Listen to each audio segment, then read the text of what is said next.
अनुरोध है कि आप थोड़ा सा जिस तरह से मेरे स्वामीनाथ है बल्का अगर गए अभी तक लौट करके कोई ना संदेश आया है ना कोई पत्र आया है। ना जाने किस स्थिति में मेरे स्वामीनाथ है, एक भी पता स्वामीनाथ लिख करके नहीं भेजे कि रानी में किस हालत। सुबह 10 सूरज जब उगते हैं ना जाकर के छोटा पर जाकर के बैठ जाती हूँ, दरबार में आकर के बैठ जाती हूँ। अब मेरे स्वामीनाथ आएंगे मैं स्वामीनाथ का चेहरा देखूंगी, लेकिन सूर्य ढलते ही अपने वापस रिटर्न महल को चली जाती हूँ उदास होकर। कब आएंगे ना आएंगे बुझाता। इसका उपाय तो मुझे कुछ समझ में नहीं आ रहा है कि मेरे स्वामीनाथ एक हफ्ता का ऑर्डर लेकर के गए थे, लेकिन एक हफ्ता से ज्यादा गुजर गया। कल का घर अभी तक लौट करके नहीं आया। बोलने के लिए आइए श्रीमान इसी विज्ञाप है हमारे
समझ में नहीं आ रहा है कि मैं स्वामीनाथ के बारे में मैं क्या सोचूंगी।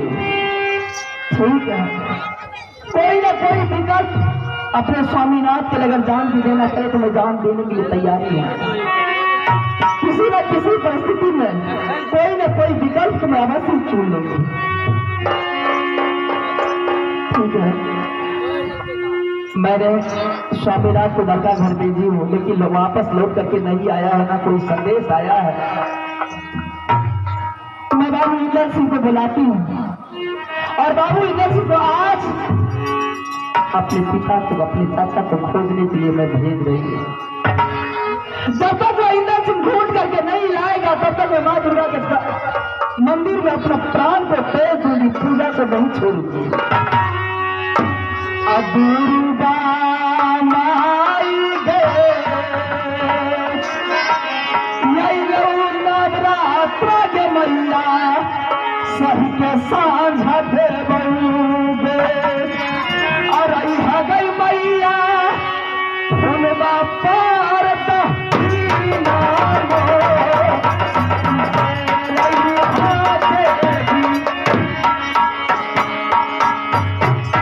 दुर्गा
तो क्या रानी का समान और कितना हंसता चेहरा, लेकिन आज मैं देख रहा हूँ आंसू बहा रही है।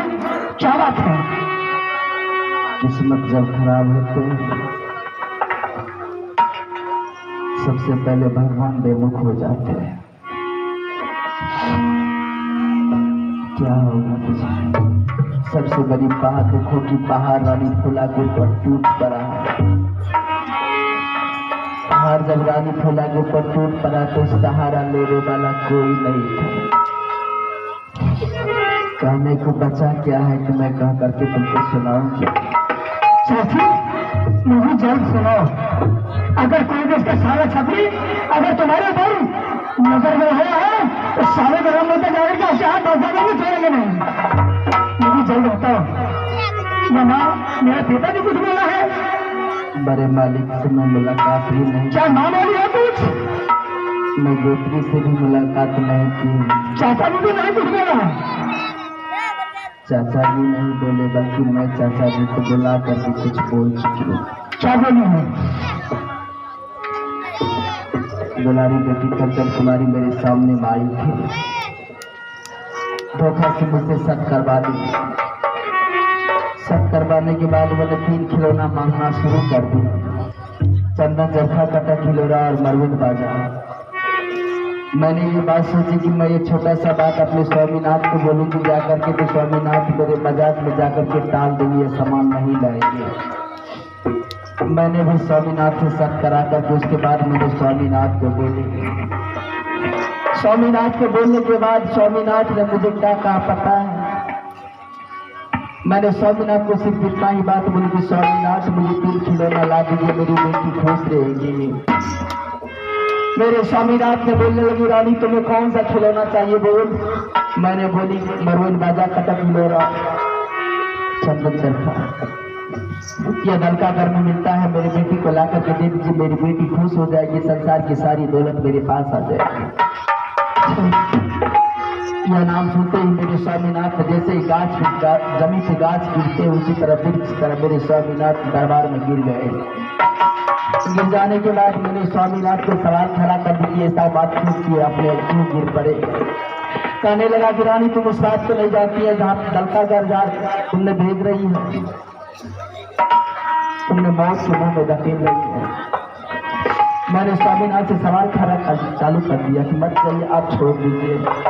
स्वामीनाथ के जाने के टाइम में मुझे मेरी मांगों में जो मांग मेरी सिंदूर लाल था, मेरी मांग का सिंदूर धो करके चले गए।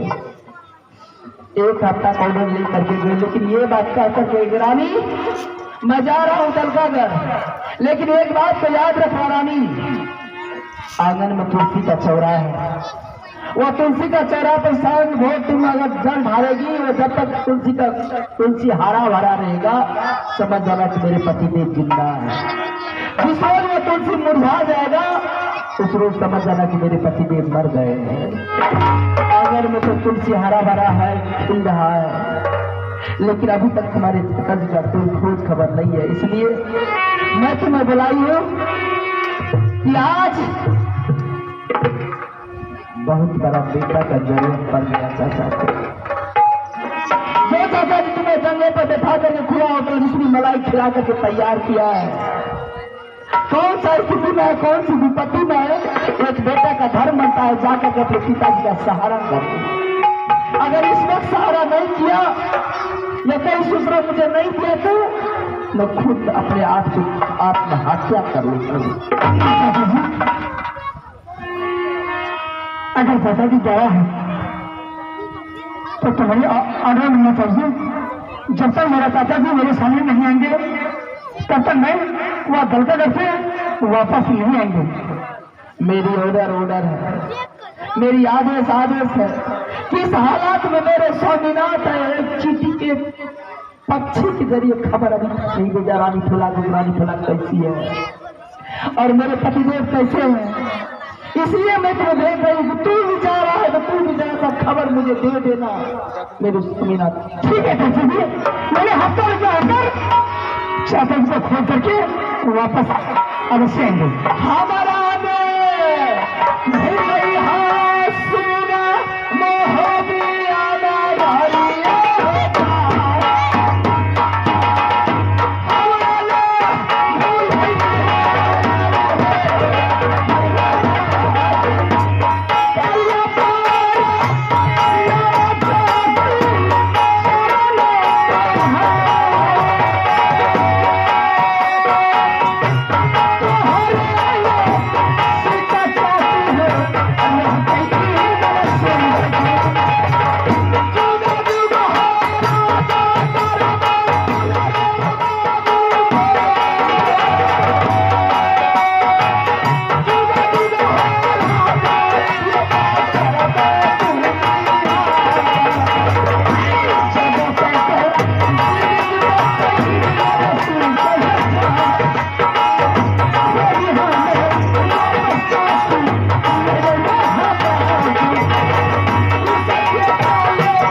पूजा करना और हफ्ता रहती अंदर ही चाचा जी को खोद देके वापस चले आएंगे घर जाके रहना। एक हफ्ता का ऑर्डर तू भी लेकर के जा रहा है, तू भी बेसहारा मत होना रानी। ठीक है, तू भी बेसहारा मैं कभी नहीं करता हूँ। जब तक तू नहीं आएगा तब तक मेरी नजर हर हमेशा उधर ही रहेगी। जब जिस रास्ते से तू जा रहा है उसी रास्ते पर मेरी नजर रहेगी। मैं जा रहा हूँ। जा रहा है तू जा, लेकिन मैं जा रही हूँ माँ दुर्गा के मंदिर। आज माँ दुर्गा की पूजा करते करते मैं अपने आप को समर्पित कर दूंगी। जब तक तो मुझे कुछ दर्शन ना देगी तब तक मैं भी चैन से ना बैठूंगी। ठीक है, मैं जा रहा हूँ। चलो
चाचा जी ने सब कार्रवाई की। चाचा जी ने मुझे छोड़ कर चला गया तड़का कर। अगर मुझे सासुरी लेकर चलता तो मैंने चाचा और मुझे के साथ ही वापस आते। ठीक है, मैं जा रहा हूँ। जहाँ मेरा चाचा जी मिलेगा वहां से खोद के अवश्य लेंगे। अगर नहीं मिलेगा तो मैं भी वापस नहीं आ सकता हूँ। अरे जहाँ तक चर्चा करे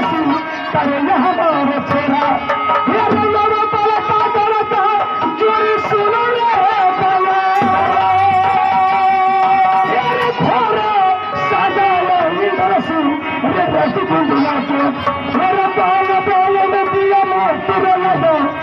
चारों बाप में चोरी नहीं छपा दूं। सोना के जीना रे बिना के लगा सोना लगा हमारा भरा बिना के मखमल चादर तुहरे बिछा चढ़ा गई इंदल रस दुनिया पर। एक दुर्गा मैया चाहता पर बामा बहिन रेशे के पोता पर आयो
बचा पहुंच चुका हूँ, लेकिन दरबार में कोई राजा को नहीं देख रहा हूँ। ठीक है, मैं थोड़ा देर इंतजार करता हूँ।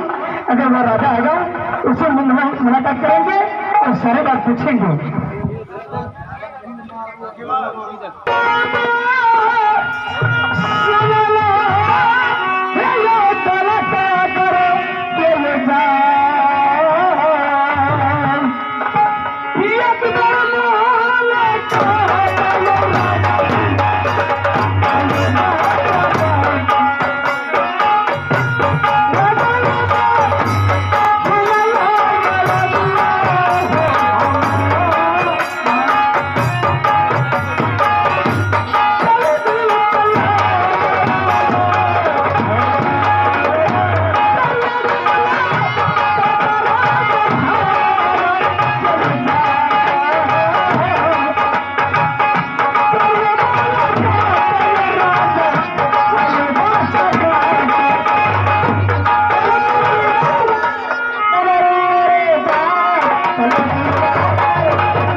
दरबार के मंत्री छिए।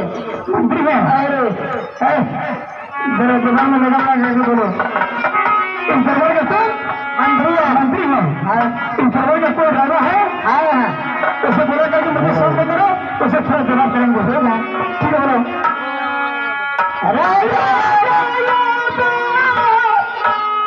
सुनिया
खुश रहो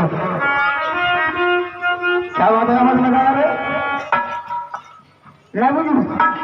अपने दरबार में एक लड़का आया। अपने दरबार में हाँ एक लड़का है। भाषा कहाँ से निकाला है इंग्लिश में पढ़ लिए रहो।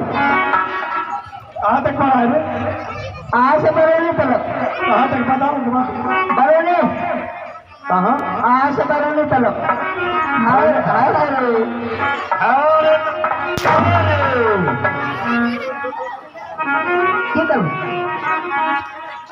पर्वत